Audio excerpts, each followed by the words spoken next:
we are confronted by, we are now being ruled by a fascist regime.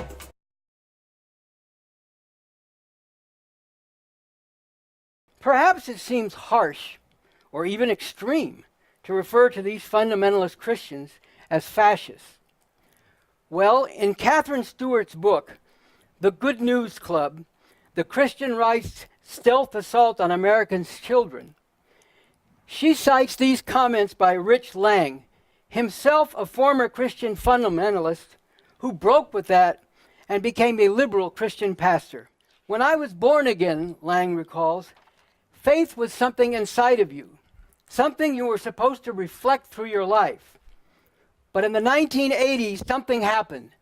Fundamentalist Christianity jumped back into the public square with the intention to reshape the country as a Christian nation as defined by them.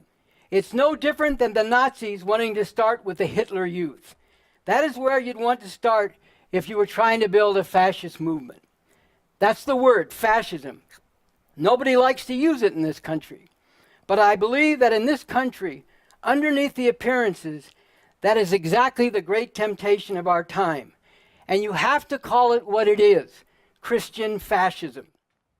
Stewart further summarizes Lang's views this way.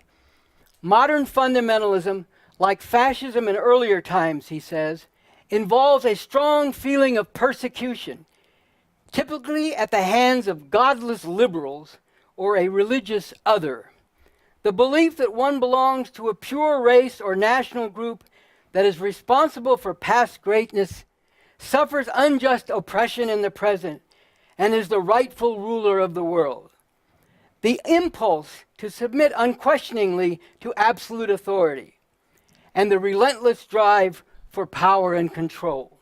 It is, he says, a kind of supremacist movement with religion rather than race at its core. And there is this chilling statement by Lang. People have no idea it's going on. What does it mean that the conservative church that's growing in America is an end times church?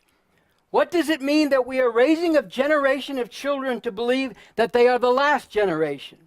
What is going to happen if we keep on telling them, don't care about the environment and bring on the war, because we're going to be lifted out of here? And you can forget about loving your neighbors because they're just going to get blown away. So that is the insight of someone very familiar with these Christian fascists. And the fact is that in this country, with its whole history of genocide, slavery, and racism, any form of fascism, including one basing itself on Christian supremacy, any urge to restore past greatness cannot help but be bound together with white supremacy.